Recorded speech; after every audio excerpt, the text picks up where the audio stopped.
Jokowi dan keluarganya akan jadi gelandangan politik setelah resmi dipecat oleh PDIP.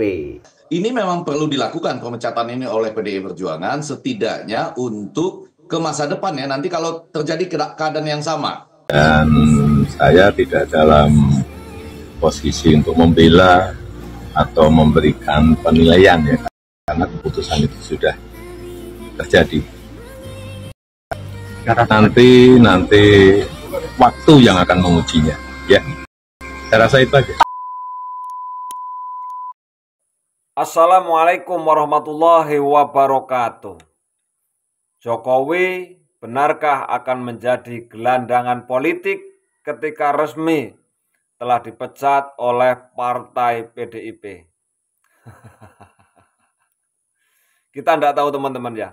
Kita lihat ya, sekarang itu Pak Jokowi itu luar biasa ya. Ketika memang sudah tidak menjabat jadi presiden, ketika kita melihat di media sosial, ini di media sosial ya, banyak sekali orang-orang yang tentu saja masih cinta terhadap Bapak Joko Widodo. Masalah jadi gelandangan politik atau tidak, kita lihat ke depannya. Pemecatan dari PDI kemarin, PDI udah resmi memecat Pak Jokowi, Mas Gibran sama Mas Bobi. Ya enggak apa.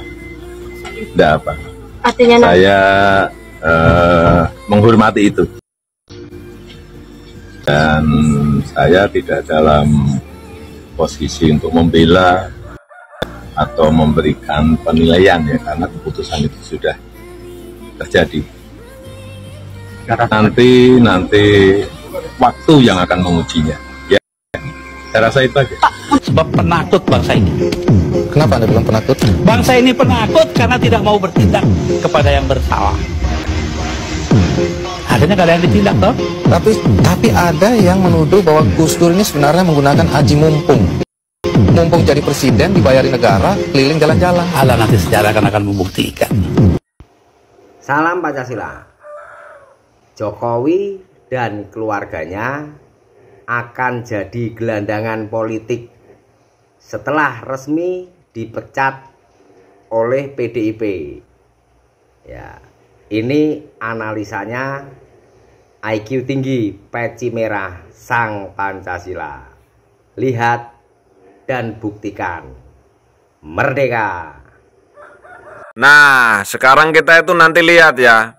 Akankah Bapak Jokowi ini menjadi gelandangan politik seperti yang dianalisakan tadi?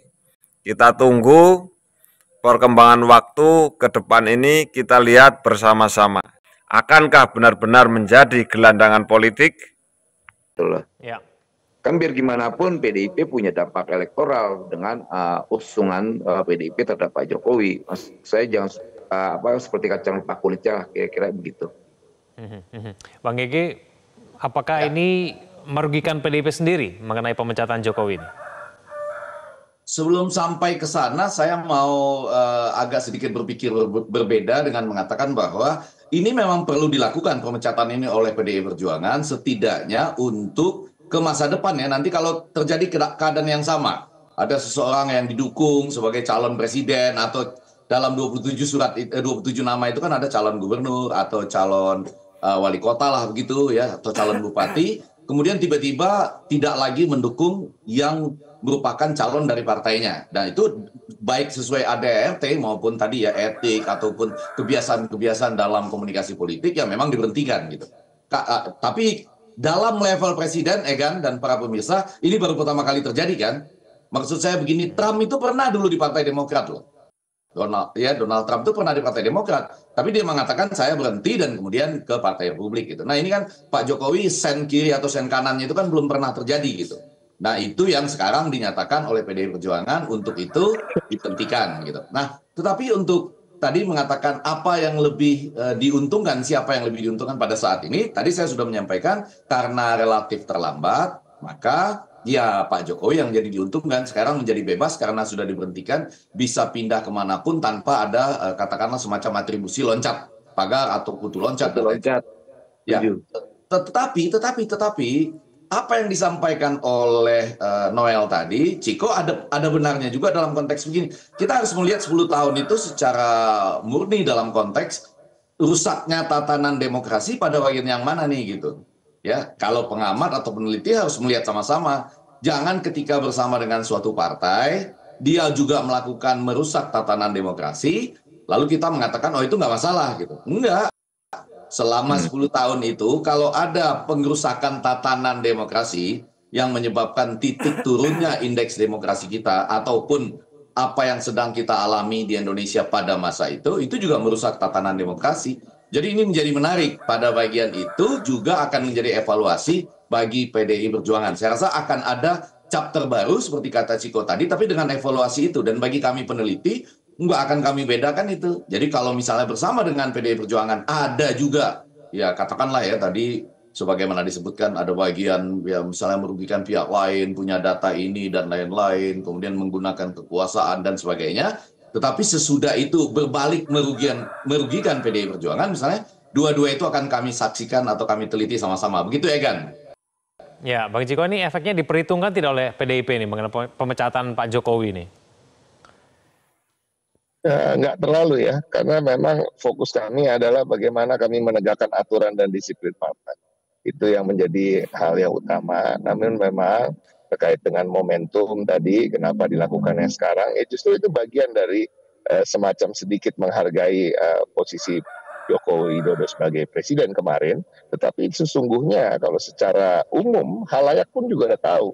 Jadi kalau bicara soal efek, terkait dengan itu, halayak sudah tahu kita berpisah jalan di Pilpres, kita sudah berpisah jalan sebelum pemilihan legislatif, dan alhamdulillah di pemilihan legislatif PDI Perjuangan masih menjadi partai yang meraih suara terbanyak. Dan kemarin juga di Pilkada kita sudah berpisah jalan, Pak Joko Widodo mengendorse puluhan calon-calonnya yang dia dukung, namun juga PDI Perjuangan alhamdulillah masih bisa mempertahankan.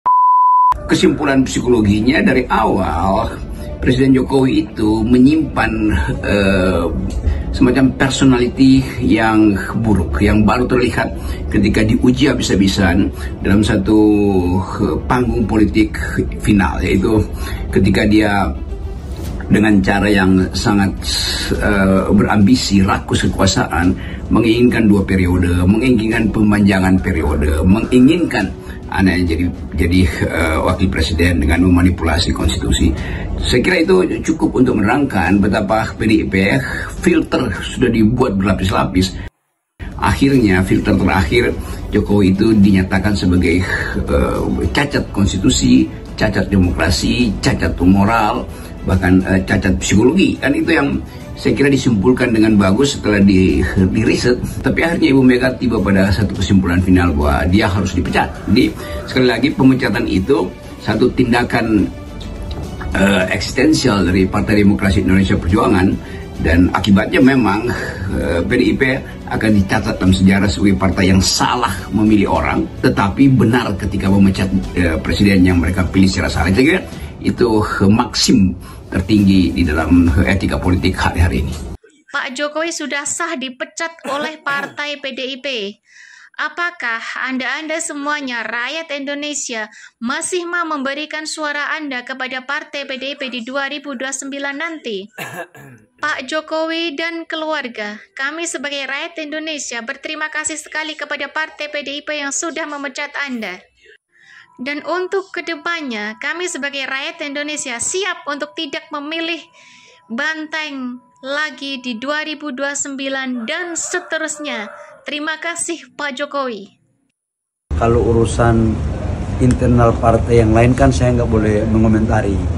Tapi yang saya tahu adalah Pak Jokowi adalah tokoh ya, negarawan. Jadi saya pikir kita lihat perkembangannya dari apa yang menjadi respon. Ya. Tapi kira-kira akan masuknya Pak Jokowi. Ya kita lihat. Semakin besar. Kita lihat perkembangannya ya. Berarti Golkar itu terbuka ya Pak ya untuk masuknya Pak. Memberikan karpet kuning Pak. Golkar itu sangat inklusif. Golkar itu terbuka bagi semua anak bangsa yang ingin memberikan dirinya lewat politik, lewat partai. Jadi Golkar sangat inklusif. Ya. Berarti untuk Pak Jokowi, Mas Gibran sama Mas Bobi ada kemungkinan untuk bisa masuk Golkar? Ya semua kita serahkan kepada bapak-bapak dan warga negara yang ada, termasuk Bapak Presiden Jokowi. Dalam waktu dekat akan bertemu dengan Pak Jokowi nggak, Pak, setelah Pak Jokowi dipecat dari PDIP ini resmi? Andaikan pun saya ketemukan tidak hanya karena persoalan pemecatan oleh partai yang lain, saya ketemu aja biasa. Oke teman-teman ya, akankah Bapak Joko Widodo dan keluarganya itu berlabuh ke Partai Golkar? Kita tidak tahu ya. Sama-sama kita melihat nanti ke depannya perpolitikan yang ada di negeri ini. Semakin seru teman-teman ya. Oke teman-teman ya, silahkan teman-teman kalau mau komentar silahkan monggo. Komentar yang panas pun monggo. Tapi kalau saya ada salah kata, saya juga mohon maaf yang sebesar-besarnya. Sehat selalu untuk kita semuanya. Wassalamualaikum warahmatullahi wabarakatuh.